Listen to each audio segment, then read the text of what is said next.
조선 영조 임금 치세 말년의 어느 가을 이야기입니다. 경상도 어느 산골 고을에 사람들이 웅성거리는 날이 있었습니다.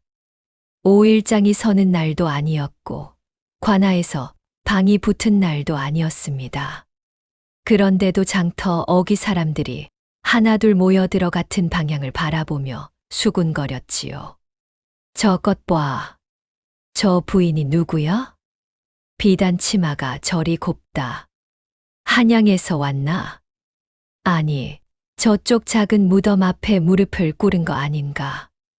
사람들의 눈길이 닿는 곳에 한 여인이 있었습니다. 나이는 30을 간 넘겼을까요? 머리에는 옥비녀가 꽂혀 있고 몸에는 개성상인도 함부로 못 구한다는 남색 비단, 치마 저고리가 단정히 차려 입혀져 있었습니다. 뒤로는 짐꾼 여럿과 시녀가 줄을 서 있었지요. 어디서 봐도 이 고을 사람이 아니었습니다. 큰 고을에서, 아니 어쩌면 한양에서 내려온 상단의 대인 같았습니다. 그런데 그 고귀한 여인이 지금 무릎을 꿇고 있었습니다. 장터 어기 낡은 느티나무 아래 돌 몇 개를 쌓아 올려 만든 작은 무덤 앞에서 그 무덤에는 표식이 하나 있었습니다. 작은 나무판에 먹으로 쓴 글씨. 풍달지묘.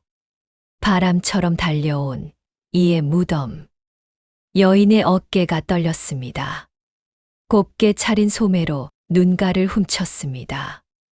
눈물이 손등 위로 뚝뚝 떨어졌습니다. 비단 위로 번지는 눈물을 닦을 생각도 하지 않고 그저 무릎을 꿇은 채로 오래오래 울었습니다. 시녀가 다가오려 했습니다. 하지만 여인은 손을 저었습니다. 혼자 있겠다는 뜻이었지요. 아이고, 그 모습을 보던 구경꾼 중에서도 코를 훌쩍이는 소리가 났습니다. 개 무덤이여, 저 비단 치마에 개 무덤이라고? 쉿, 뭔가 사연이 있는 게지. 저 부인이 저 고을 거상 연희대인 아닌가? 여러 고을을 뒤흔든다는. 맞습니다.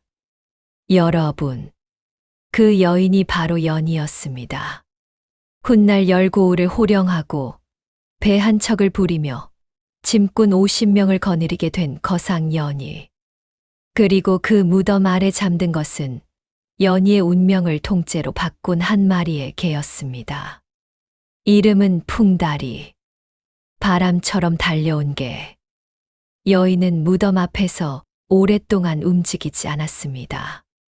찬 가을 바람이 비단 치마를 흔들어도 느티나무 잎이 머리 위로 떨어져 내려도 그저 그 자리에 앉아 있었습니다. 마치 그 안에 잠든 것이 자신의 반쪽이라도 되는 양. 아니, 어쩌면 정말로 그랬는지도 모르겠습니다. 사람들이 수군거렸지만 여인의 귓속에는 아무 소리도 들리지 않았습니다. 지금 이 순간 여인의 귓속에는 오직 하나, 어릴 적 할머니 목소리만 들렸을 것입니다. 하늘이 낮아도 솟아날 구멍은 있느니라, 연희야. 허허. 여러분, 이 기막힌 인연의 이야기 지금부터 제대로 들어보시겠습니까? 비단 옷을 입고 가마를 탄 여인이 어째서 허름한 게 무덤 앞에서 눈물을 흘렸을까요? 훗날 조선의 거상이 된 연희와 그녀를 살린 영물 풍다리의 기막힌 인연. 지금 시작합니다. 이야기는 연희가 15살이던 해로 거슬러 올라갑니다. 사흘에는 겨울바람이 장터를 쓸던 날이었습니다. 흰 눈이 얼어붙은 흙길 위로 피를 흘리며 쓰러진 개 한 마리. 곁에는 15살 소녀 하나 숨을 삼키며 그 개를 바라보고 있었습니다. 그날 그 아이는 몰랐습니다. 이 떨리는 만남이 자신의 운명을 송두리째 바꿔놓을 것이라는 것을. 그리고 그 소녀도 몰랐습니다. 자신이 언젠가 온 고을을 들었다 놓을 거상이 될 것이라는 것을. 허나 여러분, 그 길이 결코 순탄하지 않았습니다. 억울한 모함을 2번 당했고 목숨이 왔다 갔다 하는 옥살이를 보름이나 치러야 했습니다. 그 보름 동안 아무도 그 아이의 편이 아닌 것 같았습니다. 단 하나를 빼고 피를 흘리며 장터에 쓰러졌던 그 눈 맑은 개 한 마리를 빼고. 자, 그럼 이야기 속으로 한번 들어가 보실까요? 경상도 어느 산골 고을, 가난한 마을 끄트머리에 허름한 초가집 한 채가 있었습니다. 집이라 하기도 민망할 만큼이었습니다. 바람이 들이치는 곳은 지프로 막고 비가 새는 곳은 항아리로 받아내는 살림이었지요. 벽에는 황토가 곳곳에 갈라져 틈새로 찬 바람이 쌩쌩 불어들어왔고 처마는 한쪽이 내려앉아 빗물이 들이칠 때마다 마당 가운데 큰 웅덩이가 생겼습니다. 그것이 이 집의 여름 풍경이었습니다. 겨울이면 더 혹독했지요. 바람이 문풍지를 울리고 아궁이에 아무리 불을 때도 냉기가 방 안을 채웠습니다. 그래도 이 집에는 언제나 따뜻한 것이 하나 있었습니다. 그 집에 2 식구가 살았습니다. 덕천댁이라 불리는 할머니와 할머니의 손녀 연이었습니다. 덕천댁 할머니는 올해로 66이었습니다. 허리가 굽고 손마디는 울퉁불퉁했지만 눈빛만큼은 참으로 맑고 깊었습니다. 젊은 시절 남편을 잃고 아들마저 역병으로 먼저 보냈습니다. 며느리는 아이를 두고 집을 나갔습니다. 그 아이가 연이었습니다. 할머니는 한 번도 그 이야기를 연희에게 하지 않았습니다. 연희가 알게 되면 마음이 아플 것이 뻔하기 때문이었지요. 그저 둘이서 오늘 하루를 버티는 것이 전부였습니다. 그런데도 할머니는 한 번도 연희 앞에서 눈물을 보이지 않았습니다. 밤에 혼자 등잔 앞에 앉아 소리 없이 우는 것을 연희는 몰랐을 겁니다. 아니, 어쩌면 알면서도 모르는 척했는지도요. 연희는 그해 15이었습니다. 까만 눈이 반짝이고 이마가 훤했습니다. 어릴 때부터 얼굴보다 머리가 더 빛났지요. 한 번 들은 것은 절대 잊지 않았습니다. 서당에 다닌 적도 없었습니다. 글 공부를 제대로 배운 적도 없었습니다. 그런데도 장터에서 거래된 물건의 값, 상인들이 주고받은 숫자, 누가 누구에게 무엇을 얼마에 팔았는지를 연희는 그것들을 모두 머릿속에 고스란히 담아두었습니다. 마치 두루마리 장부를 머릿속에 펼쳐둔 것처럼요. 사흘 전에 들은 숫자도 한 달 전에 본 거래도 연희의 머릿속에서는 어제 일처럼 선명했습니다. 할머니는 그걸 알고 이렇게 말하곤 했습니다. 연희야, 그 머리가 우리 집 보물이여. 논밭보다 낫고 황금보다 낫다. 연희는 그 말이 좋았습니다. 가난한 것은 부끄럽지 않았습니다. 할머니가 자신을 자랑스러워하는 것이 그저 세상에서 제일 좋았으니까요. 때로는 마을 아이들이 거지 집 아이라고 놀리기도 했습니다. 연희는 그 말에 울지 않았습니다. 할머니 말이 더 크게 들렸으니까요. 그 머리가 우리 집 보물이여. 그 말 한마디가 어떤 욕보다도 어떤 놀림보다도 훨씬 컸습니다. 2 식구의 살림은 이러했습니다. 닷새에 한 번, 5일장이 서는 날이 되면 할머니는 새벽 4시부터 일어나 떡을 쪘습니다. 시루에 쌀가루를 안치고 소리풀 깔고 김이 모락모락 피어오를 때까지 불을 지켰습니다. 쌀가루는 언제나 빠듯했습니다. 장에서 팔고 남은 것을 아껴두었다가 다음 장날 전날 밤에야 겨우 시루를 채울 수 있었지요. 연희는 그 옆에서 불 조절을 하고 팔만큼 쪄지면 광주리에 차곡차곡 담았습니다. 인절미, 시루떡, 콩시루떡. 그것이 2 사람의 밥줄이었습니다. 새벽 찬바람이 코끝을 파고들어도 아궁이 옆에서 연희는 졸지 않았습니다. 할머니가 힘들게 준비한 떡이 잘 쪄지는지 지켜보는 것이 자신의 일이라는 것을 알았으니까요. 눈꺼풀이 내려앉을 때마다 찬물로 얼굴을 적시며 버텼습니다. 그렇게 함께 세운 새벽이 5해였습니다. 해가 뜨기 전 연희는 광주리를 이고 할머니 손을 잡고 10리 길을 걸었습니다. 10살 때부터 해오던 일이었지요. 광주리가 처음에는 얼마나 무거웠는지 모릅니다. 10살 배기 아이가 그 무게를 이고 걷다가 중간에 넘어진 적도 있었지요. 그래도 연희는 울지 않았습니다. 일어나서 다시 광주리를 이었습니다. 할머니가 달려와 등을 쓸어주는데 그때도 연희는 꾹 참았습니다. 할머니를 걱정하게 하고 싶지 않았거든요. 무릎에서 피가 났어도 손바닥이 까져도 연희는 괜찮아요.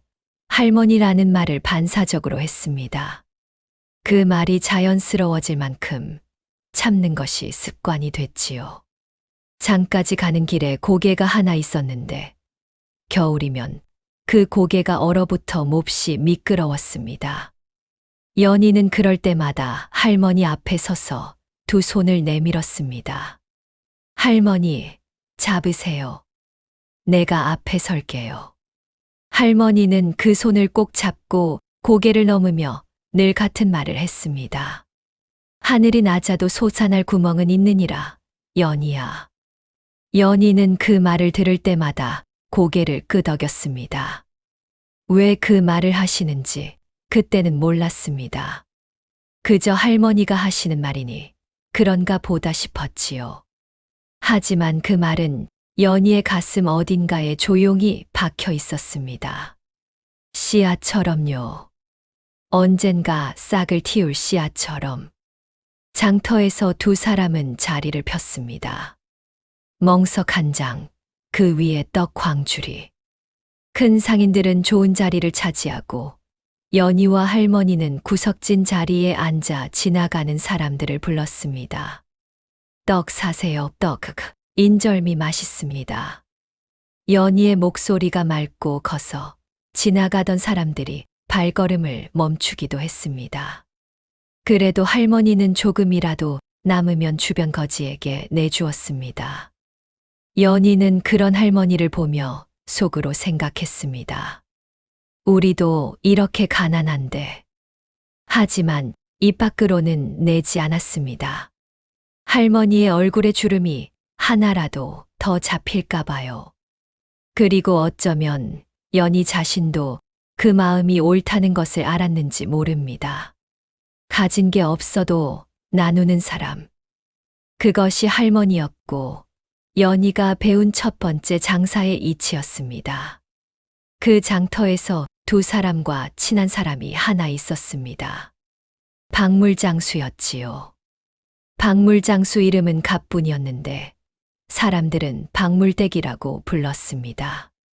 나이가 40줄이었는데 등에 짐을 지고 이 마을 저 마을을 떠돌며 비녀 놀이개, 바늘, 실, 거울 따위를 파는 여인이었습니다. 남편은 일찍 세상을 떴고 자식도 없었습니다. 그래서인지 연희를 볼 때마다 딸 보듯 예뻐했지요. 추운 겨울날 연희가 손이 텄다 싶으면 모르는 척 동백기름을 하나 슬쩍 쥐어주었습니다. 이거 좀 써봐요. 남는 것 있어서. 마음씨는 참으로 고왔습니다. 단 한 가지 흠이 있다면 입이 어찌나 가벼운지요. 아이고, 오늘 아침에 들은 것을 저녁에 새 마을에 퍼뜨리고 어제 장터에서 본 것을 모래 고을 끝에 소문내는 것이 이 박물댁이었습니다. 나쁜 뜻이 있어서가 아니라 그냥 신이 나서 하는 짓이라 뭐라 하기도 민망했지요. 덕천댁, 오늘 떡이 또 맛있구먼. 내가 한 개 맛 좀 봐도 되겠소. 허허, 박물댁 먹고 싶으면 먹어야지. 물어보긴 왜 물어봐. 그렇게 두 사람은 늘 웃으며 하루를 보냈습니다. 그렇게 조용하고 가난하지만 따뜻한 나날들이었습니다. 그 평화가 흔들린 것은 오일장이 서던 어느 겨울날이었습니다. 그날 아침 장터는 평소보다 일찍부터 술렁였습니다. 아, 저것 봐. 개가 쓰러졌어. 피가 저렇게 많이 나는데 살겠어. 에이, 그냥 내버려둬. 떠돌이 개잖아. 사람들은 수군거렸습니다. 하지만 아무도 다가가지 않았습니다. 연희는 광주리를 내려놓고 그쪽으로 발걸음을 옮겼습니다. 황구였습니다. 노란 빛을 띤 중간 크기의 개였는데 옆구리에서 피가 흘렀습니다. 몸 여기저기에 매맞은 자국이 선명했지요. 등가죽이 터지고 발바닥에서도 피가 났습니다. 발이 퉁퉁 부어 있었고 털에는 진흙과 피가 엉겨 있었습니다. 멀리서 봐도 오래 달려온 것이 티가 났습니다. 어디서 어떻게 도망쳐 온 것인지, 이 추운 겨울에 얼마나 먼 길을 달려온 것인지. 그런데 그 몸 상태보다 연희의 시선을 붙든 것이 따로 있었습니다. 그 눈이. 연희는 그 눈을 보는 순간 걸음을 멈췄습니다. 맑고 깊고 겁에 질린 눈이었습니다. 그러나 그 안에 무언가가 있었습니다. 마치 사람의 눈같이 무언가를 간절히 말하려는 듯한 눈빛이었지요. 살려달라는 것인지 살아있다는 것인지. 연희는 그 눈에서 눈을 뗄 수가 없었습니다. 몸이 저절로 움직였습니다. 연희는 쪼그려 앉았습니다. 개는 으르렁거렸습니다. 하지만 달아나지는 않았습니다. 달아날 힘이 없었는지도 모릅니다. 물지 마라. 나 나쁜 사람 아니야. 연희는 조용히 말했습니다. 그리고 광주리에서 소립해 싸놓은 시루떡 한 조각을 꺼내 앞에 내밀었습니다. 개는 잠시 보다가 코를 킁킁거렸습니다. 그리고 혀를 내밀어 떡을 핥았습니다. 봐봐, 맛있지? 연희가 웃었습니다. 연희야. 뒤에서 할머니 목소리가 들렸습니다. 할머니는 가까이 와서 개를 살폈습니다. 그때 할머니의 눈에 뭔가 들어왔습니다. 개의 목에 붉은 끈이 메어져 있었습니다. 낡고 더럽긴 했지만 가만 보니 명주로 짠 것이었습니다. 흔한 물건이 아니었지요. 평범한 집에서는 개목에 명주를 두르지 않습니다. 이거 귀한 집 개구나. 저런 붉은 명주끈은 아무 개나 매는 게 아니요. 그럼 주인한테 돌려줘야 하나요? 이렇게 때 맞고 피 흘리며 도망쳐온 것을 다시 그리로 보내겠냐. 일단 데려가자. 사람들이 수군거렸습니다. 저 할매 떠돌이 개를 데려간다네. 연희는 신경 쓰지 않았습니다. 그날 저녁 두 사람은 개의 상처를 씻기고 된장을 발라주고 지프로 자리를 만들어 주었습니다. 밥도 한 줌 퍼줬습니다. 가난한 살림에 쉬운 일이 아니었지만 연희는 자기 밥 절반을 덜어줬습니다. 배가 고팠지만 괜찮았습니다. 저 눈빛에 밥 한 줌이 아깝지 않았으니까요. 개는 처음에는 경계하는 듯 냄새만 맡았습니다. 그러다가 배가 고팠는지 한 입, 두 입 먹기 시작하더니 금세 그릇을 핥아 비웠습니다. 더 줄까? 연희가 물었습니다. 개가 연희를 바라봤습니다. 꼬리가 아주 조금 흔들렸습니다. 연희의 가슴이 뭉클해졌습니다. 조금 전까지만 해도 으르렁거리던 개가 꼬리를 흔들었습니다. 경계가 풀리는 데는 밥 한 그릇이면 충분했지요. 어쩌면 사람도 마찬가지일지 모른다는 생각이 스쳐갔습니다. 진심 하나면 된다고. 다음 날 아침 할머니가 이름을 지어줬습니다. 풍달이라 하자. 풍달이요. 왜요, 할머니? 바람처럼 달려왔으니 풍달이지.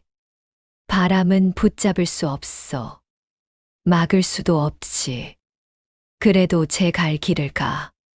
이 개도 그래 보인다. 풍달은 그 이름을 처음 들은 순간 귀를 쫑긋 세우며 할머니를 바라보았습니다. 마치 알아듣는 것처럼요. 그렇게 새 식구가 되었습니다. 풍달은 보통 개가 아니었습니다. 위험한 사람이 오면 먼저 냄새를 맡고 으르렁거렸지요. 무엇보다 연희 곁에서 한 발짝도 떨어지지 않았습니다. 연희가 장에 가면 따라갔고, 연희가 고개를 넘으면 앞장섰으며, 연희가 자리에 누우면 발치에 웅크렸습니다. 그리고 참으로 영리했습니다. 연희는 틈틈이 풍달에게 장난처럼 훈련을 시켰습니다. 처음에는 그냥 놀이였지요. 연희는 장부에 쓰는 먹물 냄새를 풍달에게 맡혔습니다. 그리고 장부 뭉치를 먼 곳에 숨겨놓고는 말했습니다. 찾아와봐. 풍달은 코를 킁킁거리며 냄새를 따라 어김없이 찾아왔습니다. 잘했어, 잘했어, 풍달아. 연희가 손뼉을 쳤습니다. 풍달이 꼬리를 흔들었습니다. 그게 그냥 놀이인 줄 알았습니다. 연희도 할머니도 그 훈련이 언젠가 목숨을 건지는 일이 될 줄은 꿈에도 몰랐지요. 세상에는 그런 일이 있습니다. 아무 뜻 없이 심어둔 씨앗이 가장 절실한 순간에 싹을 틔우는 일. 연희와 풍달이 바로 그랬습니다. 한 번은 산중턱에서 멧돼지와 마주친 일이 있었습니다. 연희가 먼저 보고 소스라치게 놀랐지요. 그런데 풍달이 연희 앞으로 번개같이 나서며 멧돼지를 향해 사납게 짖었습니다. 결국 멧돼지는 돌아서 달아났습니다. 연희는 그날 집에 돌아와 풍달을 꼭 안았습니다. 풍달아, 고마워. 진짜 고마워. 연희의 눈에 눈물이 맺혔습니다. 이 개가 2달 전만 해도 피 흘리며 장터 흙길에 쓰러진 개였다는 것이 믿기지 않았습니다. 지금은 이렇게 연희를 지키는 개가 되었습니다. 연희가 풍달을 살렸는지, 풍달이 연희를 살리는 것인지, 어느 것이 먼저인지 알 수 없었습니다. 어쩌면 둘이서 서로를 살리고 있었던 것이겠지요. 그렇게 새 식구의 나날이 쌓였습니다. 그리고 그 얼마 후 연희가 자신의 값어치를 처음으로 증명하는 날이 왔습니다. 5일장이 서는 날이었습니다. 포목 장수 봉파리와 쌀 장수 막동이 사이에서 싸움이 났습니다. 봉파리는 덩치가 크고 목소리가 우렁찬 사내였습니다. 막동이는 작고 빠른 눈을 가진 사내였지요. 둘 다 장터에서 꽤 알려진 상인들이었습니다. 그런 두 사람이 서로 멱살을 잡을 기세로 고래고래 소리를 질러댔습니다. 내가 분명히 5냥에 거래했다고. 무슨 소리요? 3냥이었소. 3냥. 당신 지금 나 속이려는 거요? 속이다니. 내가 왜 속여? 3냥이라고. 둘 다 목소리가 높았습니다. 구경꾼들이 몰렸지요. 장부도 없고 증인도 마땅치 않았습니다. 그날 거래를 옆에서 본 사람을 찾아야 했는데 다들 모른 척 눈을 피했습니다. 나섰다가 괜히 한 명 편을 든다는 소리를 들을 수 있었으니까요. 바로 그때 연희가 앞으로 나섰습니다. 제가 그날 옆에 있었어요. 사람들이 돌아봤습니다. 계집아이가 무슨 상관이냐. 저리 가거라. 어른 싸움에 끼어들지 말고. 연희는 주눅 들지 않았습니다. 사실 속에서는 심장이 쿵쿵 뛰었습니다. 어른들이 자신을 바라보는 시선이 무거웠습니다. 하지만 연희는 알고 있었습니다. 자신이 기억하는 것이 정확하다는 것을. 그날 봉팔 어른이 막동 어른한테 포목 한 피를 파셨어요. 처음에 봉팔 어른이 5냥을 부르셨고 막동 어른이 3냥을 부르셨지요. 그러다가 중간에 4냥으로 합의가 됐어요. 막동 어른이 손을 치셨고 봉팔 어른이 고개를 끄덕이셨어요. 오전 2번째 거래였고 그때 박물댁 아주머니가 옆에서 거울을 팔고 계셨어요. 장터가 조용해졌습니다. 봉팔이와 막동이 얼굴이 모두 굳었습니다. 5냥도 3냥도 아닌 4냥이라는 제3의 답이 나왔으니까요. 그리고 그 말에는 구체적인 정황이 담겨 있었습니다. 박물댁이 옆에서 거울을 팔고 있었다는 것까지. 네, 냥이었던가. 그랬던 것 같기도 하고. 둘 다 기억이 되살아난 것입니다. 연희의 말이 정확했기에 더 이상 우길 수가 없었지요. 장터 어른이 고개를 끄덕였습니다. 어린 것이 똑 부러지는구나. 사람들이 웅성거렸습니다. 저 아이가 덕천댁 손녀 아닌가. 머리가 보통이 아니네. 연희는 조용히 자리로 돌아왔습니다. 풍다리 꼬리를 흔들며 연희 발을 핥았습니다. 할머니는 그 모습을 보며 조용히 미소 지었습니다. 잘했다, 연희야. 연희는 자리에 앉아 손을 무릎 위에 올려놓았습니다. 떨고 있었습니다. 아무도 눈치채지 못했겠지만 연희는 실은 많이 떨렸습니다. 어른들 앞에서 틀리기라도 했으면 어쩌나 싶었거든요. 하지만 기억이 맞았습니다. 그리고 그 기억이 두 사람 사이의 분쟁을 끝냈습니다. 처음으로 자신의 머리가 진짜 쓸모가 있다는 것을 온몸으로 느꼈습니다. 그 봄부터 장터 사람들은 연희를 달리 보기 시작했습니다. 거래에 분쟁이 생기면 사람들이 연희를 찾았습니다. 연희야, 내가 기억하느냐? 연희는 기억했습니다. 언제나. 그 신뢰가 쌓이면서 장터 어른 정대감이 연희를 눈여겨보기 시작했습니다. 그런데 바로 그 무렵 일이 터졌습니다. 박물댁이 허둥지둥 달려왔습니다. 덕천댁, 큰일 났소. 내가 말을 잘못했나 봐요. 아이고, 이 입이 문제야. 이 입이. 이야기인즉 이랬습니다. 박물댁이 윗마을에 박물을 팔러 갔다가 연희의 기억력이 비상하다는 것을 자랑했던 것입니다. 덕천댁 손녀가 얼마나 머리가 좋은지 장터에서 있었던 거래를 다 꿰고 있다니까요. 한 번 본 것은 절대 안 있는데요. 그런데 그 말을 들은 사람 중에 장터 거간꾼 칠봉이가 있었습니다. 허허, 이것 참 기가 막힌 일이로다. 칠봉이.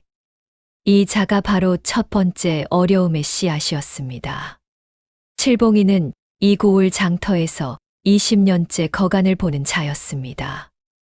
거간꾼이란 상인과 손님 사이에서 중간 역할을 하며 수수료를 받는 자이지요. 이 장터에서 안 보이는 곳이 없고 안 아는 사람이 없었습니다. 겉으로는 공손하고 말이 부드러웠습니다. 어른들에게는 굽신굽신, 아랫사람에게는 친절한 척. 사람들이 다 좋아했지요. 그런데 그 속은 달랐습니다. 칠봉이는 상인들 사이에서 수수료를 몰래 부풀려 챙기는 자였습니다.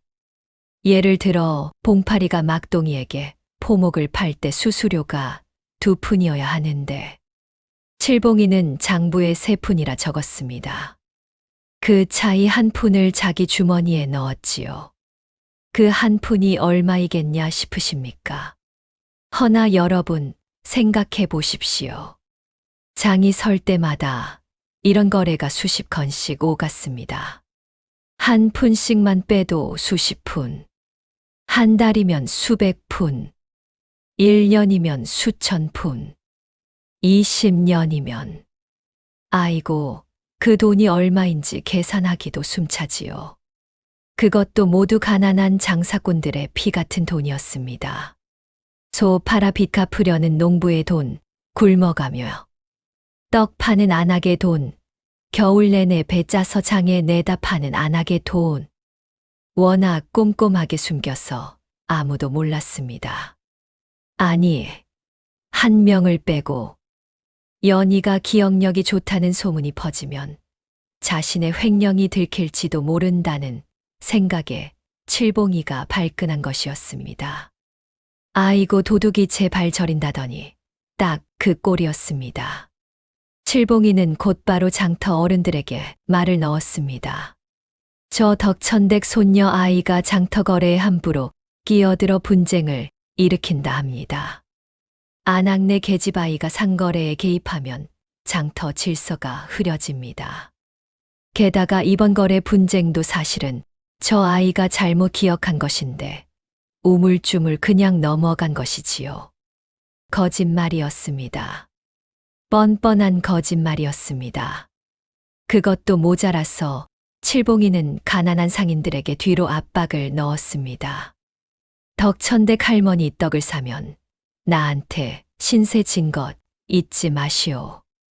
덕천댁 손녀한테 분쟁 증언 부탁하면 다음 거래에서 내가 협조 안 할 것이오. 사람들 입에서 이야기가 돌았습니다. 덕천댁이 골치 아프다는 소문이 퍼졌습니다. 그리고 칠봉이가 뒤에서 손을 쓴 결과 통보가 왔습니다. 다음 장부터 덕천댁 자릿세를 2배로 받겠소. 명분은 자릿세였지만 사실상 나가라는 말이었습니다. 2배면 팔아봤자 남는 게 없었으니까요. 연희는 억울했습니다. 아무것도 잘못한 것이 없었습니다. 그저 사실을 말했을 뿐입니다. 그런데 그게 죄가 됐습니다. 세상이 무섭다는 것을 연희는 그날 처음 알았습니다. 바른 것을 말해도 힘 있는 자의 눈 밖에 나면 저렇게 되는구나. 눈물이 고였습니다. 하지만 할머니 앞에서 울 수는 없었지요. 박물댁이 너무 미안해서 얼굴을 들지 못했습니다. 덕천대, 내가 잘못했소. 말을 가벼이 해서. 박물댁, 괜찮소. 아기는 없었잖소. 대신 이제부터 내 손녀 이야기는 장터에서 하지 마시오. 할머니는 박물댁을 달래고 나서 연희의 손을 잡았습니다. 연희야. 네. 할머니, 억울하지? 연희가 고개를 끄덕였습니다. 눈물이 차올랐습니다. 참아야 했습니다. 지금 울면 할머니 마음이 더 아프실 것이었으니까요. 그래, 억울하다. 그런데 억울한 것 하나는 알아야 해. 뭐려? 억울함을 이기는 것은 울음이 아니여. 더 잘 되는 거여. 연희는 그 말을 가슴에 새겼습니다. 더 잘 되는 것. 지금 당장 맞서 싸우는 게 아니라 더 잘 되어서 이기는 것. 그게 진짜 이기는 것이라는 뜻이었습니다. 그리고 연희는 조용히 생각했습니다. 칠봉이, 그 아저씨가 왜 그러는지 나는 알고 있어. 연희는 그간 장터에서 보고 들은 것들을 조용히 떠올렸습니다. 칠봉이가 수수료를 얼마씩 챙겼는지, 어떤 거래에서 얼마를 부풀렸는지, 그것이 고스란히 머릿속에 있었습니다. 언제든 꺼낼 수 있었습니다. 다만 지금은 때가 아니었습니다. 그런데 바로 그날, 연희는 장터 어른 정대감에게 불려갔습니다. 연희야, 앉아라. 연희가 무릎을 꿇고 앉았습니다. 칠봉이가 너를 문제라 했다. 내가 보기엔 내가 문제가 아니고 칠봉이가 문제다만. 확실한 것이 없으니 지금 당장은 어쩔 수가 없다. 대신 내가 할 수 있는 것이 있다. 앞으로 내가 장터 거래를 살피는 것을 공식으로 인정해 주겠다. 거래 분쟁이 생겼을 때 내가 기억하는 것을 증언할 수 있도록. 그것이 지금 내가 줄 수 있는 자리다. 연희의 눈이 빛났습니다. 감사합니다, 어른. 그 대신 한 가지. 칠봉이 건 참아라. 때가 오면 스스로 드러난다. 서두르지 마라. 연희는 고개를 끄덕였습니다. 그리고 속으로 다짐했습니다. 기다리겠습니다. 하지만 잊지는 않겠습니다. 그로부터 한 달이 지났습니다. 연희가 조용히 지켜보는 동안 칠봉이는 여전히 수수료를 부풀리고 있었습니다. 아이고, 저 고얀 놈 보게나. 가난한 장사꾼들의 피 같은 돈에서 한 푼, 두 푼 빼내어 밤이면 혼자 배실배실 웃으며 보따리에 챙기는 놈이었습니다. 그러던 어느 장날 드디어 때가 왔습니다. 소 거래에서 분쟁이 생겼습니다. 소를 판 상인과 소를 산 상인 사이에서 중간에 칠봉이가 받아간 수수료를 놓고 다툼이 벌어진 것이었지요. 수수료가 2푼이라 했는데 내 장부에는 5푼이라 적혀 있소. 내가 분명히 5푼을 받았소. 내 돈 내놔요. 중간에서 빼먹은 것 아니요? 장터가 발칵 뒤집혔습니다. 장터 어른이 연희를 불렀습니다. 연희야, 내가 기억하느냐? 연희가 앞으로 나섰습니다. 사람들이 숨을 죽였습니다. 칠봉이가 팔짱을 끼고 비웃는 듯이 연희를 바라봤습니다. 계집아이가 뭘 안다고. 그 눈빛이 역력했습니다. 연희는 그 눈빛을 정면으로 받았습니다. 그날 그 거래에서 칠봉이 어른이 받으신 수수료는 5푼이었습니다. 소가 22냥에 팔렸고 이 장터 관례대로라면 중간 수수료는 2푼이 맞습니다. 그런데 칠봉이 어른은 소가 15냥에 팔린 것으로 장부에 적으시고 그 거지 금액의 수수료를 달리 계산하셨습니다. 칠봉이의 얼굴이 시뻘개졌습니다. 그게 무슨 소리냐? 계집아이가 함부로. 연희는 물러서지 않았습니다. 그것뿐이 아닙니다. 연희의 목소리가 또렷해졌습니다. 한치도 흔들리지 않는 목소리였습니다. 지난 봄 쌀 거래에서도 같은 방식이었습니다. 쌀 20마리 16냥에 거래됐는데 칠봉이 어른 장부에는 12냥으로 적혀 있었습니다. 지난 가을 포목 거래에서도 소금 거래에서도 칠봉이 어른은 장이 설 때마다 같은 방식으로 하셨습니다. 연희가 그 자리에서 하나하나 되었습니다. 2월 20날 포목 장수 봉팔 어른과 쌀 장수 막동 어른 거래. 포목 10필 17냥. 칠봉이 어른 장부에는 12냥. 차이 5냥. 칠봉이가 발을 동동 굴렀습니다. 얼굴에 식은땀이 배기 시작했습니다. 3월 초이틀 소금 장수 갑석 어른 거래. 소금 20말 8냥.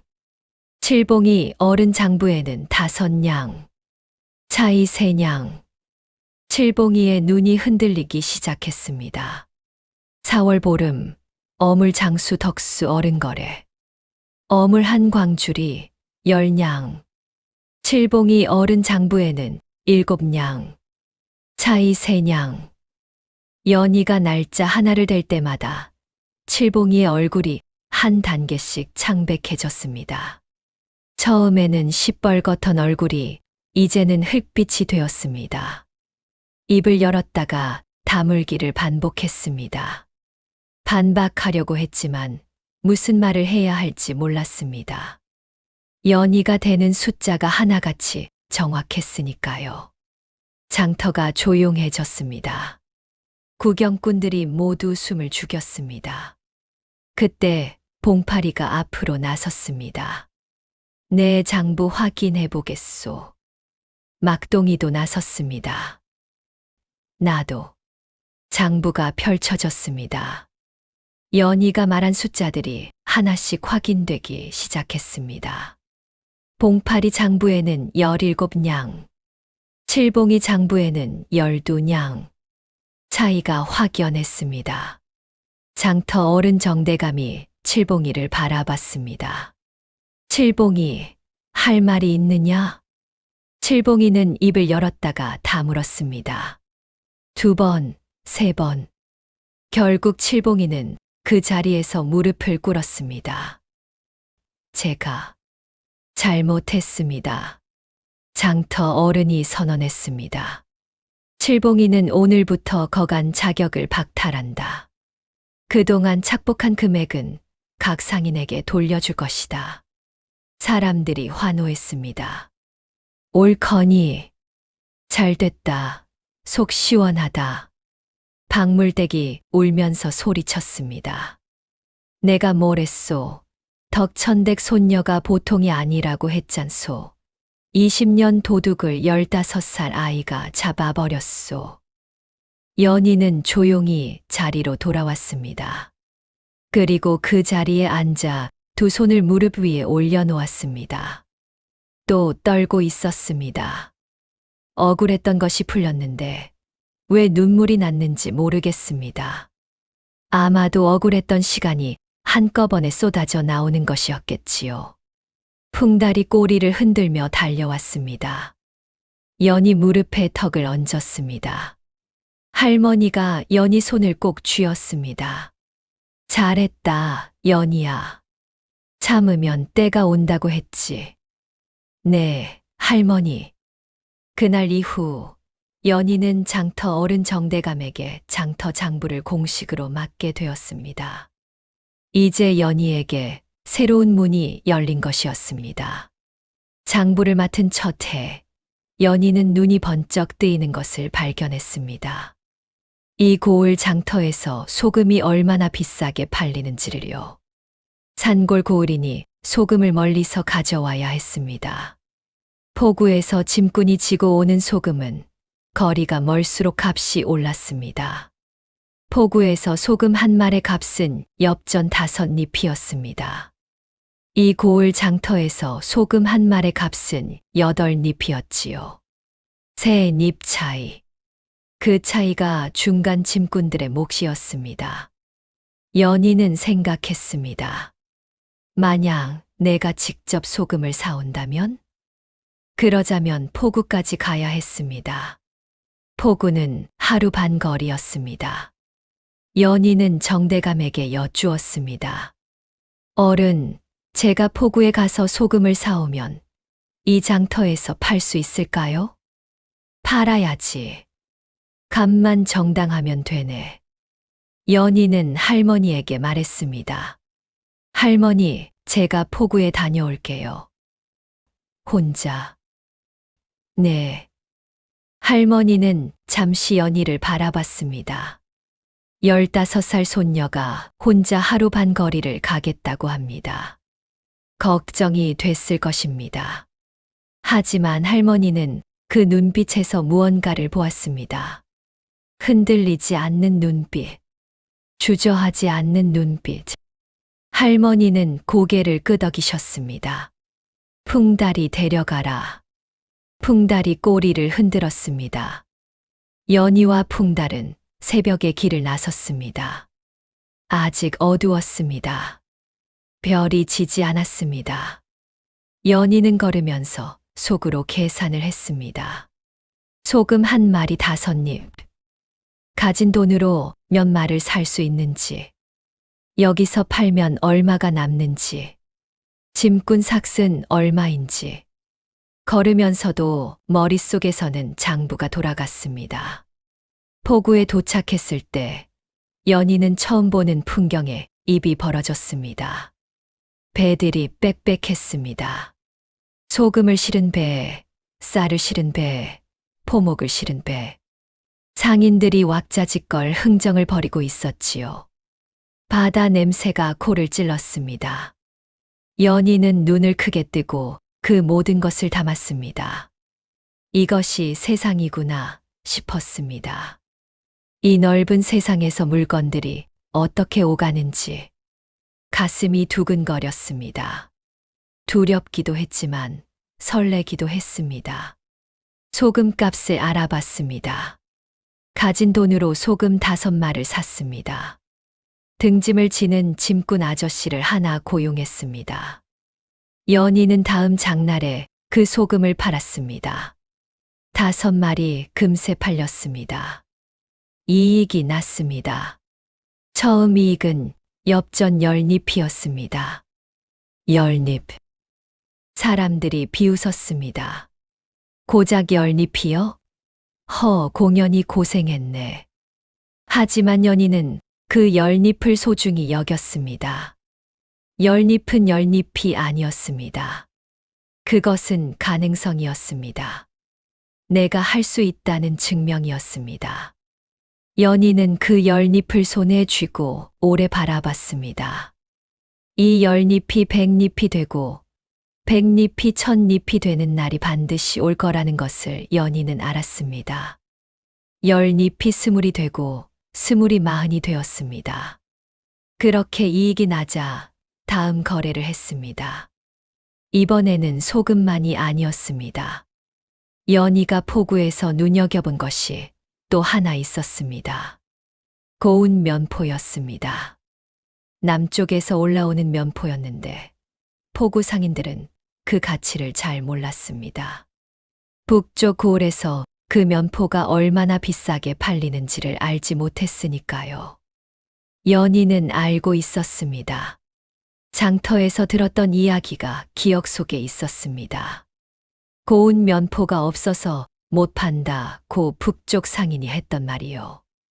연희는 그 면포를 사서 북쪽 고을로 향했습니다. 북쪽 고을까지는 사흘 길이었습니다. 혼자였습니다. 짐은 등에 지고 걸었습니다. 풍달이 옆에서 걸었습니다. 발이 부르텄습니다.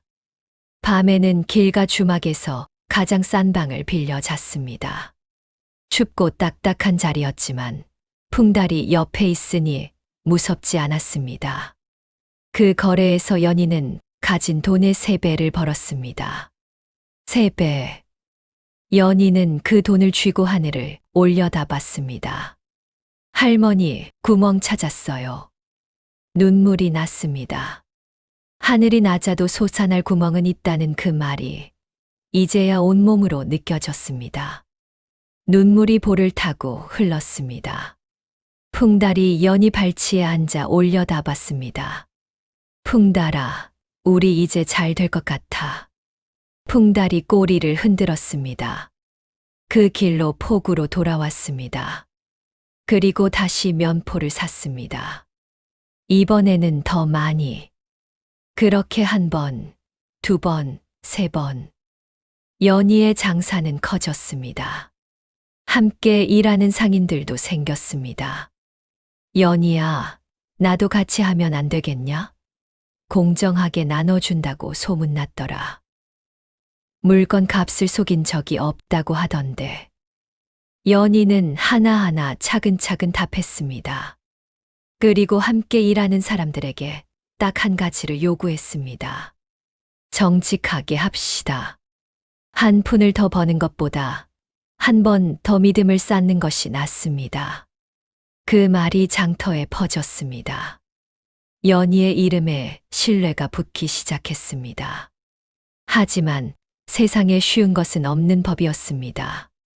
연희가 조금씩 이름을 알리기 시작하자 이번에는 큰 상인들이 연희를 가만두지 않았습니다. 포구에는 덕포상단이라는 큰 상인 무리가 있었습니다. 이들은 포구의 소금과 면포 거래를 독점으로 쥐고 있었습니다. 물자가 들어오면 먼저 사들이고 값을 마음대로 올려 팔았습니다. 다른 상인이 끼어들면 가만두지 않았지요.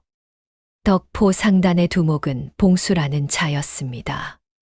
덩치가 크고 눈빛이 차가웠습니다. 포구에서 20년을 버텨온 자였으니 그 세력이 얼마나 강한지는 말할 것도 없었지요. 봉수가 직접 찾아왔습니다. 연이라 하오? 네.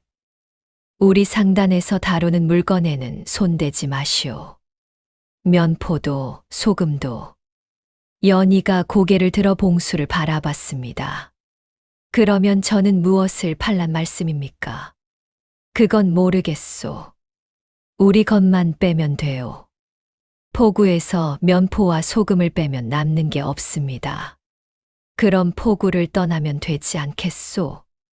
연희의 눈빛이 흔들리지 않았습니다. 저는 정당하게 장사를 하고 있습니다. 물건을 속인 적도 없고 값을 부풀린 적도 없습니다. 제가 물러서야 할 이유가 없습니다. 봉수가 코웃음을 쳤습니다. 대단한 배짱이구먼. 두고 보시오. 그 다음 날부터 일이 벌어졌습니다. 연희가 거래하려는 상인들에게 봉수 패거리가 찾아갔습니다. 덕포 상단과 거래하려면 저 안악과는 거래하지 마시오. 우리 상단 물건을 못 사게 될 것이오. 덕포 상단은 포구에서 힘이 셌습니다. 상인들은 하나둘씩 연희와의 거래를 끊었습니다. 미안하오. 나도 먹고 살아야 하오. 이해합니다. 연희는 담담하게 받아들였습니다.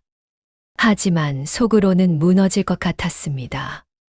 방에 돌아와 혼자 앉아 있을 때 눈물이 났습니다. 왜 이렇게 힘든지 몰랐습니다. 잘못한 것이 없었습니다. 정직하게 했습니다. 그런데 세상은 또 이렇게 막아섰습니다. 할머니 생각이 났습니다. 풍달 생각이 났습니다. 내가 잘못 온 것인가? 여기까지 온 것이 틀린 것인가? 그때 바람이 불었습니다. 창문을 흔들었습니다. 연희는 문을 열었습니다. 바람이 들어왔습니다. 바람처럼 달려왔으니 풍달이지. 바람은 붙잡을 수 없어. 막을 수도 없지. 그래도 제 갈 길을 가. 연희는 일어섰습니다. 막혀 있는 길이 있으면 돌아가면 됩니다. 연희는 포구의 거래를 포기하는 대신 다른 방법을 찾았습니다. 포구를 통하지 않고 직접 남쪽 생산지로 내려갔습니다. 면포를 만드는 마을까지 직접 찾아간 것이었지요. 사흘을 더 걸어야 했습니다. 발이 부르터 피가 날 지경이었습니다. 그래도 연희는 걸었습니다. 풍달이 옆에서 걸었습니다. 둘이 걷는 그 길이 외롭지 않았습니다. 도착한 마을에서 연희는 면포를 짜는 할머니들을 만났습니다. 할머니, 이 면포 저한테 파실 수 있어요? 우리는 보통 포구 상단에 넘기는데 저한테 넘기면 포구 상단보다 조금 더 드리겠습니다. 할머니들이 서로 눈빛을 교환했습니다. 진짜요? 네. 대신 저는 이것을 북쪽 고을까지 직접 가져가서 팔 겁니다. 그 먼 길을? 네. 할머니들이 웃었습니다. 대단한 아가씨구먼. 그렇게 연희는 포구를 거치지 않고 생산지와 소비지를 직접 연결하는 루트를 만들었습니다. 덕포 상단이 가운데서 뽑아가던 이익이 그대로 연희와 생산자에게 돌아왔습니다. 막으려 해도 막을 수가 없었습니다. 포구를 빼버리니 봉수가 손을 쓸 방법이 없었지요. 박물댁이 이번에도 제대로 일을 했습니다. 온 고을 다니며 소문을 냈습니다. 덕천댁 손녀 연희한테 맡기면 한 푼도 안 틀린다니까요. 값도 정당하고 속이지 않아요. 그리고 어느 날 덕포 상단의 봉수가 다시 나타났습니다. 이번에는 혼자였습니다. 눈빛이 달랐습니다. 연희, 우리 이야기를 좀 합시다. 당신이 만든 루트를 보았소. 솔직히 말해, 우리보다 낫소. 손잡을 생각 없소. 연희는 봉수를 바라봤습니다. 이 사람이 처음에는 자신을 밀어냈습니다. 힘으로 눌렀습니다. 그런데 이제 찾아왔습니다. 힘으로 이기지 못하자 손을 내민 것입니다. 연희는 그것을 원망하지 않았습니다. 그게 세상의 이치였으니까요. 중요한 것은 이제부터였습니다. 한 가지 조건이 있습니다. 말해보시오. 생산자에게 정당한 값을 드릴 것, 소비자에게 정직한 값을 받을 것. 그 두 가지만 지키신다면 함께 할 수 있습니다. 봉수가 잠시 생각했습니다. 그리고 손을 내밀었습니다. 좋소. 합시다. 그것이 연희가 거상으로 발돋움하는 계기가 되었습니다. 연희가 21살이 되던 해, 이웃 고을에 홍수가 났습니다. 연희는 이것을 비싸게 팔아 이익을 보는 기회로 보지 않았습니다. 상인들을 모아 함께 투자하여 물자를 빠르게 넣었고 그 이익의 일부를 관아에 내놓았습니다. 가장 가난한 백성들을 위해 쓰시기 바랍니다. 관아 담당자가 놀란 눈으로 연희를 바라봤습니다. 이런 상인은 처음이요. 그 일 이후 연희의 이름은 여러 고을로 퍼졌습니다. 그리고 사람들은 연희를 이렇게 불렀습니다. 연희 거상. 연희가 25이 되던 해 가을이었습니다. 고을에서 고을로 연희의 이름이 퍼져나가면서 한양에까지 소문이 닿았습니다. 그 소문이 한 사람의 귀에도 들어갔습니다. 고조판서 임대진. 임 판서는 조선 전국의 물자와 세금을 관장하는 높은 자리에 있는 관료였습니다. 하지만 그 높은 자리의 뒤에는 오래된 탐욕이 숨어 있었습니다. 임 판서는 자신이 관장하는 지역의 상인들로부터 뒤로 돈을 받는 자였습니다. 상인들이 얼마나 버는지 파악하고 그에 맞게 뒤로 돈을 받았습니다. 연희가 이름을 날린다는 소문을 들은 임 판서는 가장 먼저 이렇게 생각했습니다. 저 아이한테서 뒤로 돈을 받아야겠다. 그리고 이 고을 사또 윤태하에게 편지를 보냈습니다. 윤태하. 예전에 연희를 관아로 끌어들이려 했다가 망신을 당한 바로 그 사또였습니다. 그 사건 이후 윤 사또는 연희에 대한 원한이 깊었습니다. 어린 계집아이에게 체면을 구겼으니까요. 임 판서의 편지를 받은 윤 사또는 빙그레 웃었습니다. 이번에는 확실히 손을 써야겠구나. 연희가 북쪽 고을과의 거래를 마치고 포구로 돌아오는 길이었습니다. 풍달이 옆에서 걸었습니다. 털이 많이 휘어졌지만 걸음은 여전히 단단했습니다. 풍달아, 이번 거래 잘 됐어. 우리 이제 할머니한테 가자. 풍달이 꼬리를 흔들었습니다. 그런데 포구 어귀에 들어섰을 때 연희는 이상한 낌새를 느꼈습니다. 풍달이 먼저 알아챘습니다. 낮게 으르렁거리며 털을 곤두세웠습니다. 관복을 입은 사람들이 나타났습니다. 포졸이 아니었습니다. 한양에서 내려온 금오청 나졸들이었습니다. 내가 연희냐? 그렇습니다. 한양 임판서 대감의 명이다. 국법을 어기고 여러 고을을 무허가로 오가며 사리사욕을 챙긴 죄, 세금을 탈루한 죄로 즉시 체포하겠다. 연희의 얼굴이 굳었습니다. 식은땀이 흘렀습니다. 다리가 떨렸습니다. 하지만 연희는 떨리는 것을 들키지 않으려 했습니다. 그것은 사실이 아닙니다. 저는 허가를 받고 장사를 했고 세금을 탈루한 적이 없습니다. 말이 많구나. 이리 와라. 나졸들이 연희의 양팔을 잡아 끌었습니다. 풍달이 사납게 짖으며 나졸들 앞을 막았습니다. 나졸 하나가 긴 몽둥이로 풍달을 후려쳤습니다. 풍달아. 풍달이 비틀거렸습니다. 하지만 쓰러지지 않았습니다. 다시 일어서서 으르렁거렸습니다. 눈빛이 사납게 빛났습니다. 이 개가 물면 죽여라. 안 됩니다. 풍달아, 비켜. 풍달이 연희를 바라봤습니다. 그 눈빛이 떨렸습니다. 가지 말라는 눈빛이었습니다. 여기 있으라는 눈빛이었습니다. 연희가 다시 말했습니다. 풍달아, 괜찮아. 비켜. 풍달은 자리에서 물러섰습니다. 하지만 눈을 떼지 않았습니다. 연희가 나졸들에게 끌려가는 것을 끝까지 바라봤습니다. 연희도 끌려가면서 뒤를 돌아봤습니다. 풍달이 그 자리에 서서 연희를 바라보고 있었습니다. 털이 희끗희끗한 늙은 개가 꼬리도 흔들지 못하고 그냥 서서 바라봤습니다. 그 눈빛이 연희의 가슴을 찔렀습니다. 옥은 차갑고 어두웠습니다. 짚이 깔려 있었지만 냉기는 뼈를 파고들었습니다. 첫날 밤 연희는 무릎을 안고 앉았습니다. 떨렸습니다. 춥기도 했고 두렵기도 했습니다. 내가 무슨 잘못을 했나. 허가를 받고 장사를 했습니다. 세금을 냈습니다.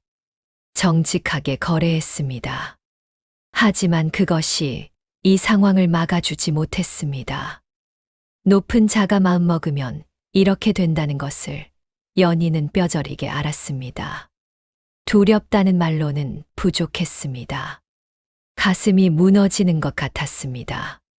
사흘이 지났습니다. 윤사또가 직접 신문에 나타났습니다. 연희야, 오래간만이구나. 그 목소리에 연희는 알았습니다. 이것이 단순한 법 집행이 아니라는 것을. 죄를 인정하면 가볍게 처리해 주겠다. 저는 죄가 없습니다. 윤사또의 눈빛이 차가워졌습니다. 고집이 여전하구나. 그날 이후 신문이 시작됐습니다. 며칠이 지나자 주리를 틀기 시작했습니다.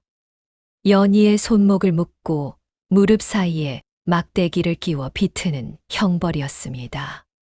뼈가 부서지는 것 같았습니다. 눈앞이 하얘졌습니다. 자백하라. 죄를 인정하라. 저는 죄가 없습니다. 이빨을 깨물었습니다. 눈물이 났습니다. 하지만 자백하지 않았습니다. 거짓 자백을 하면 그것이 영원한 죄가 됩니다. 그리고 함께 일한 상인들도, 봉수도, 짐꾼들도 함께 죄인이 됩니다. 그것만은 할 수 없었습니다. 열흘이 지났습니다. 연희는 손목에 멍이 들었습니다. 밥은 제대로 나오지 않았습니다. 몸이 점점 야위었습니다. 할머니 생각이 났습니다. 오늘 아침 할머니 아침상은 챙겨드렸을까? 풍달이 밥은 먹었을까? 내가 없는 동안 둘이서 어떻게 지내고 있을까? 눈물이 났습니다. 아무것도 할 수 없다는 것이 제일 무서웠습니다. 풍달아, 나 지금 어디 있는지 알아? 그리고 그 물음에 대한 답이 생각보다 빠르게 왔습니다. 풍달이 어디로 갔는지 아무도 몰랐습니다. 할머니가 뒷마당에서 앞마당에서 불렀습니다. 풍달아, 풍달, 없었습니다. 박물댁이 달려왔습니다. 덕천댁, 풍달이 없어졌소. 할머니는 잠시 생각하더니 고개를 들었습니다. 박물댁, 풍달이가 어디 갔는지 알 것 같소. 어디요? 그 개는 제 갈 길을 아는 개요. 바람처럼. 그 새벽 풍달은 달렸습니다. 늙은 몸이었습니다. 털이 반은 하얗게 샜고 관절도 예전 같지 않았습니다. 그래도 풍달은 달렸습니다. 연희가 잡혀가는 것을 눈으로 봤습니다. 연희 냄새가 어느 방향으로 사라졌는지 코로 알았습니다. 하지만 관아 쪽으로 달려가 봤자 연희를 꺼내올 수 없다는 것도 알았습니다. 그렇다면 다른 방법이 있어야 했습니다. 풍달은 달렸습니다. 사흘 밤낮을 연희의 장부가 숨겨진 곳을 알았습니다. 연희가 늘 먹물 냄새를 맡으며 훈련을 시켰으니까요. 바로 그 훈련이 지금 이 순간을 위한 것이었습니다. 풍달은 연희의 장부 뭉치를 입에 물었습니다. 그리고 달렸습니다. 이 고을에서 사흘 거리에 글방이 하나 있었습니다. 그곳에 훈장 박나으리가 계셨습니다. 박나으리는 나이가 50이 넘었지만 학식이 깊고 성품이 고든 분이었습니다. 젊은 시절 과거에 급제했다가 권력자들의 부패를 참지 못하고 스스로 벼슬을 내놓은 분이었지요. 지금은 이 산골에 내려와 아이들에게 글을 가르치며 살고 있었습니다. 그 박나으리가 어느 날 아침 마당에 나왔다가 이상한 것을 발견했습니다. 글방 마당 가운데 누런 빛에 개 한 마리가 앉아 있었습니다. 털이 희끗희끗하고 눈빛이 맑았습니다. 입에는 무언가를 물고 있었습니다. 이 개가 어디서 왔는 게야? 박나으리가 가까이 갔습니다. 개가 물러서지 않았습니다. 박나으리를 바라보며 꼬리를 조심스럽게 흔들었습니다. 그리고 입에 물고 있던 것을 마당 바닥에 내려놓았습니다. 종이였습니다. 작은 천 조각에 쌓인 종이 뭉치였습니다. 박나으리가 집어들었습니다. 천 조각을 풀자 안에 종이가 나왔습니다. 연희의 장부였습니다. 여러 장에 걸쳐 빼곡히 적힌 거래 내역. 날짜, 고을, 상인 이름, 거래 금액, 납부한 세금 액수. 모두 정확하게 적혀 있었습니다. 그리고 그 맨 뒤에 작은 글씨로 이런 것이 적혀 있었습니다. 허가증 사본, 세금 납부 영수증 사본. 박나으리는 그것을 오래 들여다봤습니다. 그리고 개를 바라봤습니다. 개가 박나으리를 바라봤습니다. 그 눈빛이 간절했습니다. 보통 눈빛이 아니었습니다. 말을 하지 못하는 것이 안타까울 만큼 그 눈에는 절박함이 담겨 있었습니다. 제발 이것을 봐달라는 눈빛이었습니다. 제발 이것으로 내 주인을 살려달라는 눈빛이었습니다. 박나으리는 알아챘습니다. 내 주인이 억울하게 잡혔느냐? 풍달이 낮게 으르렁거렸습니다. 마치 그렇다는 것처럼. 박나으리는 종이를 집어들었습니다. 그리고 제자들을 불렀습니다. 오늘 글 공부는 없다. 나 다녀올 데가 있다. 한편 풍달은 박나으리 글방을 떠나 다시 달렸습니다. 이번에는 다른 방향이었습니다. 윤사또의 관청이 있는 방향이었습니다. 관청 담장은 높았습니다. 사람이라면 못 넘었을 것입니다. 하지만 개였습니다. 풍달은 담장 옆 쌓인 장작 더미를 발판 삼아 뛰어넘었습니다. 몸이 아팠습니다. 늙은 뼈마디가 낑겨 들어가는 것 같았습니다. 그래도 달렸습니다. 집무실 안으로 들어갔습니다. 어두운 방이었습니다. 사람 냄새가 진했습니다. 그 중에서도 특별한 냄새가 하나 있었습니다. 연희가 항상 맞춰서 훈련을 시켰던 바로 그 먹물 냄새.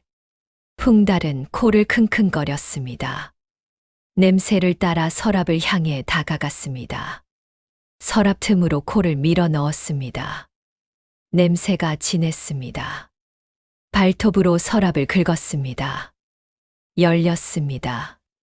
그 안에 문서가 있었습니다. 풍달은 문서를 입에 물었습니다. 그리고 다시 달렸습니다. 박나으리가 윗고을 관청으로 향하는 길에 풍달이 그 앞에 나타났습니다. 이번에는 봉인된 문서를 입에 물고 박나으리가 놀라 바라봤습니다. 풍달이 박나으리 앞에 문서를 내려놓았습니다. 박나으리는 문서를 들고 홍석주를 찾아갔습니다. 홍석주, 젊고 강직한 관료였습니다. 임금이 직접 내려보낸 암행어사 출신으로 지방관하의 부패를 살피는 것이 그의 임무였지요.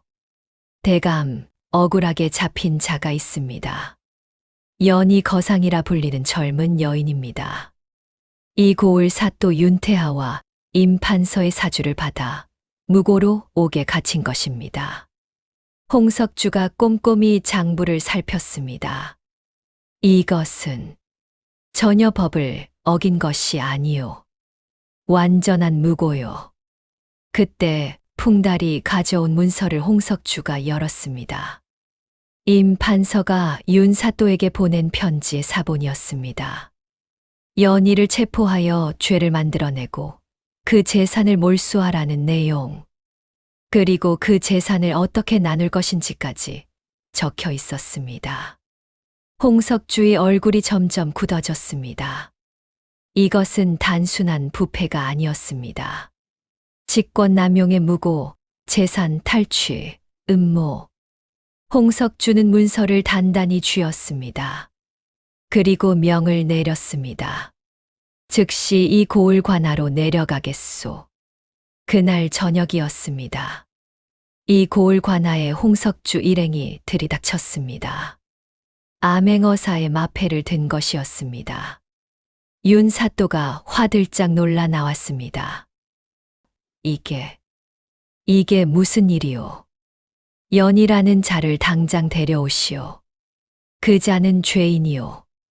임판서 대감의 명으로. 그 임판서 대감의 명이 불법이었소. 임판서 대감의 서신이 여기 있소.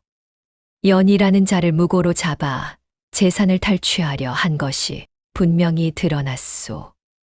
윤 사또의 얼굴이 파랗게 질렸습니다. 보름 만이었습니다. 연희가 옥에서 나온 것이. 연희는 옥문이 열리는 소리를 들었을 때 처음에는 또 신문인 줄 알았습니다. 그런데 들어오는 사람이 달랐습니다. 연희요? 네. 홍석주가 연희를 바라봤습니다. 허리가 굽었고 눈빛이 초점을 잃어가고 있었습니다. 손목에는 멍이 시퍼렇게 들었습니다. 홍석주가 눈을 감았다가 떴습니다. 미안하오. 늦었소. 연희는 그 말을 들었을 때 비로소 눈물이 났습니다. 뚝, 뚝. 연희가 첫 걸음을 내딛는 순간 와락 무언가가 달려들었습니다. 풍달이었습니다. 연희 얼굴에 코를 박고 킁킁거리고 낑낑거렸습니다. 살아있는지 확인하는 것 같았습니다. 냄새를 맡고 또 맡고 또 맡았습니다. 그리고 눈물이 흘렀습니다. 걔도 눈물을 흘리는지 여러분은 모르실 겁니다. 하지만 그날 풍달의 눈에서 무언가 흘렀습니다. 연희는 그것을 보았습니다. 풍달아. 연희가 주저앉았습니다. 풍달을 안았습니다. 손이 덜덜 떨렸습니다. 풍달도 떨었습니다. 두 사람이 오래 안고 있었습니다. 마당 밖에서 박물댁이 울음을 터뜨렸습니다. 아이고 살았다. 살았어. 덕천댁 손녀가 살았소. 홍석주가 선언했습니다. 윤 사또 당신은 이 자리에서 직무를 정지하오. 임 판서에 대한 조사도 즉시 시작할 것이오. 박나으리가 연희 곁으로 왔습니다. 내가 나선 게 아니오. 저 녀석이 먼저 나섰소. 연희가 풍달을 바라봤습니다. 풍달아, 내가 어른한테 갔어. 내가 문서를 찾아왔어. 풍달은 아무 말이 없었습니다. 다만 연희를 바라보며 눈을 가늘게 떴습니다. 연희는 묻지 않았습니다. 그냥 안기만 했습니다. 홍석주가 연희를 찾아와 말했습니다. 억울한 것에 대한 보상을 청구할 수 있소. 옥에서 받은 고통과 장사가 중단된 동안의 손실. 연희가 고개를 저었습니다. 저는 괜찮습니다. 그것이 정당한 권리요. 어른, 저는 살아났습니다. 그것으로 충분합니다. 홍석주가 잠시 연희를 바라봤습니다. 당신은 참으로 특별한 사람이요. 어른, 한 가지만 부탁드려도 될까요? 말하시오. 이 고을 장터에 작은 상인들이 있습니다. 윤사또가 그들에게 불법으로 징수한 추가 세금이 있습니다. 그것은 돌려주셨으면 합니다. 홍석주가 연희를 바라봤습니다. 자신의 것은 필요 없고 다른 이들의 것을 먼저 생각하는 것이요? 그 사람들도 저처럼 억울했을 것입니다. 홍석주가 천천히 고개를 끄덕였습니다. 그리하겠소. 사건 이후 연희의 이름은 완전히 달라졌습니다. 단순히 장사를 잘하는 사람이 아니라 믿을 수 있는 사람이라는 무게가 실렸습니다. 아무리 힘들어도 속이지 않는다는 무게. 아무리 고통스러워도 함께 일한 사람들을 배신하지 않는다는 무게. 그 보름간의 옥살이가 오히려 연희를 더 크게 만든 것이었습니다. 봉수가 찾아왔습니다. 연희, 미안하오. 위험한 때에 우리가 나서지 못했소. 괜찮습니다. 그게 현실이지요. 어떻게 그리 담담하오? 저도 두려웠습니다. 하지만 거짓 자백을 하면 저와 함께 일한 모든 사람이 피해를 봅니다. 그것이 더 두려웠어요. 봉수가 오래 연희를 바라봤습니다. 당신은 장사꾼이 아니요. 그 이상이요. 연희가 웃었습니다. 저는 그냥 장사꾼입니다. 할머니 손녀이고 풍달이 주인이고. 그해 가을, 연희는 고을로 돌아왔습니다. 수레에는 여러 가지가 실려 있었습니다. 할머니를 위한 겨울옷까지, 좋은 쌀, 기름, 꿀, 그리고 풍달을 위한 좋은 사료. 마을 어귀에 들어서자 박물댁이 먼저 달려왔습니다. 연희야, 연희 왔소. 사람들이 몰려 나왔습니다. 덕천댁 손녀 연희다. 잘 됐네, 잘 됐어. 연희는 그 사람들 사이를 지나 할머니 집으로 달려갔습니다. 마당에서 할머니가 나왔습니다. 더 많이 굽어진 허리, 더 작아진 몸. 하지만 눈빛은 예전 그대로였습니다. 맑고 깊은 눈빛. 그 눈빛 하나가 연희의 발걸음을 더 빠르게 만들었습니다. 연희가 달려가 할머니 앞에 두 무릎을 꿇고 이마가 땅에 닿도록 큰 절을 올렸습니다. 할머니, 불효 손녀 돌아왔습니다. 할머니는 두 손을 부들부들 떨며 연희의 어깨를 잡았습니다. 그리고 말이 없었습니다. 오래, 참으로 오래. 할머니가 조용히 품속에 손을 넣었습니다. 그리고 꺼낸 것이 있었습니다. 작은 소리 보자기에 쌓인 떡 한 조각이었습니다. 식어버린 떡이었습니다. 아마 아침에 쪄서 품에 넣어두셨겠지요. 차갑게 식어 단단해진 떡이었습니다. 연희가 그것을 바라봤습니다. 눈이 빨개졌습니다. 할머니, 이게... 할머니의 목소리가 떨렸습니다. 너 올 것 같아서 아침마다 하나씩 품에 넣어놨다. 올지 모르니까. 혹시 오는 날 배고플까봐. 연희의 입술이 떨렸습니다. 목이 메었습니다. 이 떡 한 조각이 얼마나 많은 날들인지.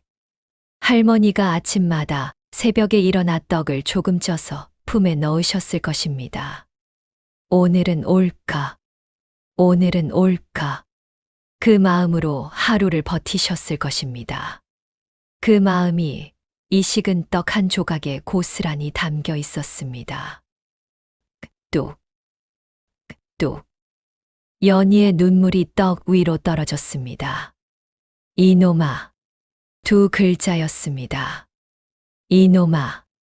그 두 글자에 5년이 담겨 있었습니다.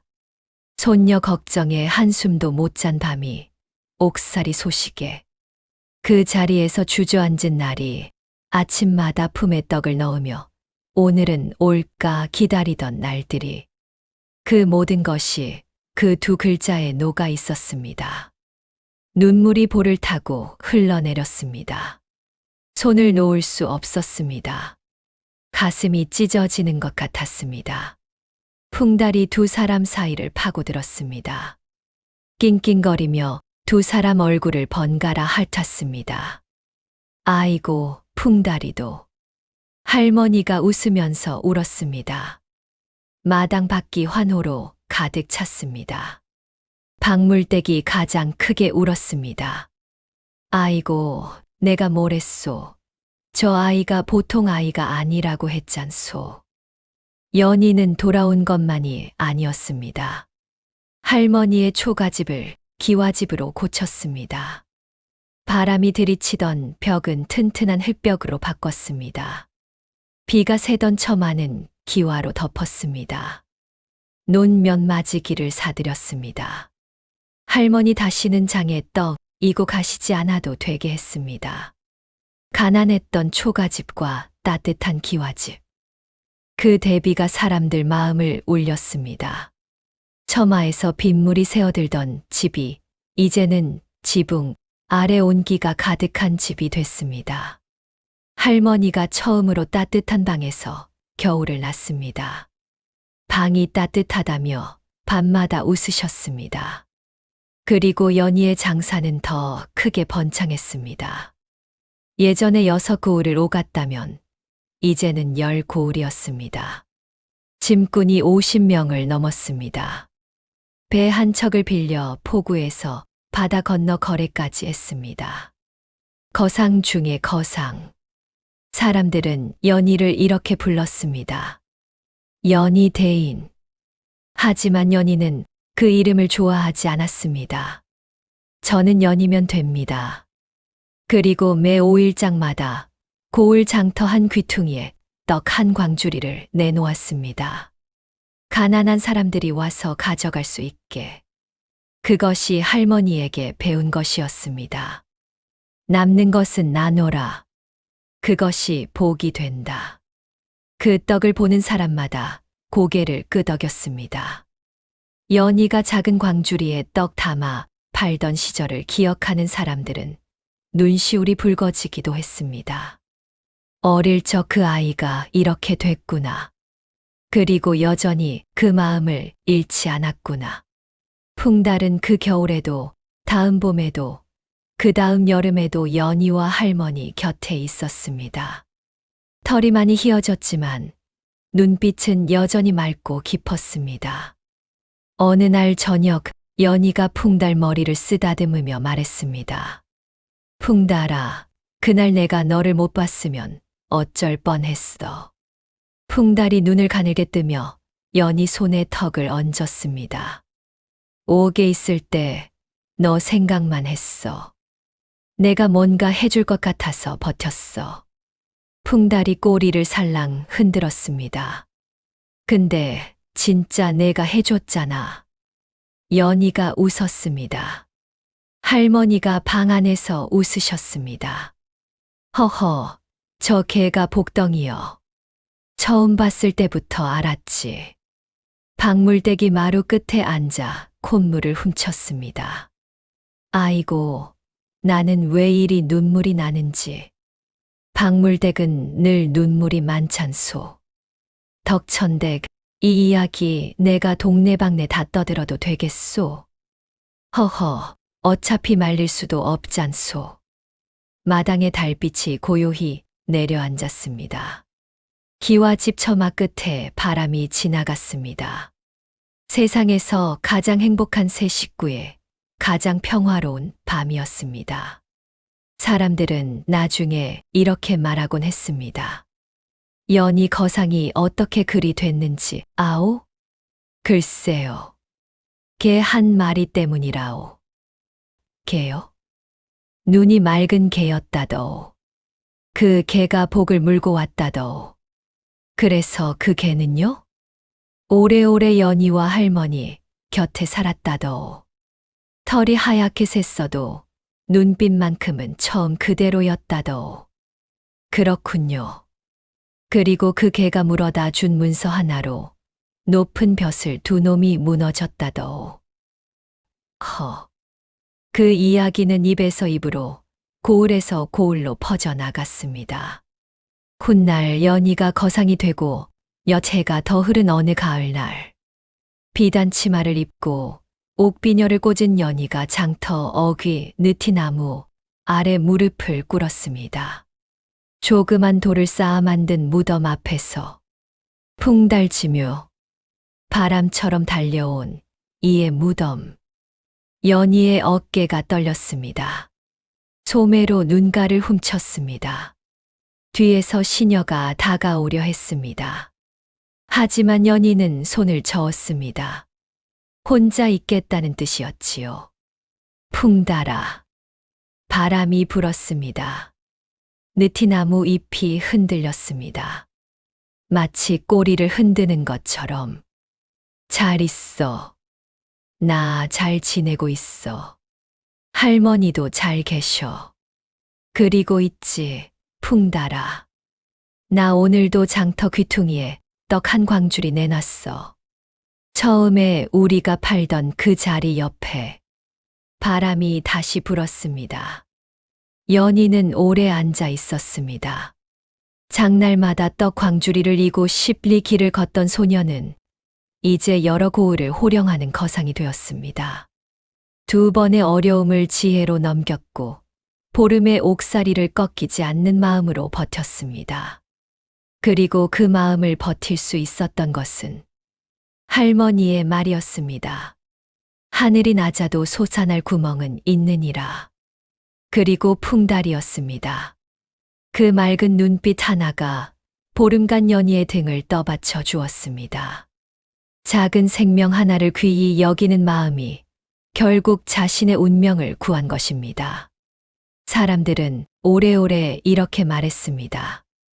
연희 거상이 어찌 됐는지 아오? 개 한 마리 살려준 것이 시작이었다더오. 그 개가 뭔데요? 풍달이. 바람처럼 달려온 개. 그 개가 복을 물어다 줬다더오. 그 이야기는 오래오래 남았습니다. 오늘 이야기는 여기서 마치겠습니다. 하늘이 낮아도 솟아날 구멍은 있습니다. 그리고 작은 것 하나를 귀히 여기는 마음이 언젠가 반드시 그 사람에게 돌아옵니다. 오늘 이야기가 재미있으셨다면 구독과 좋아요, 알림 설정 부탁드립니다. 다음에도 더 좋은 이야기로 찾아뵙겠습니다. 감사합니다.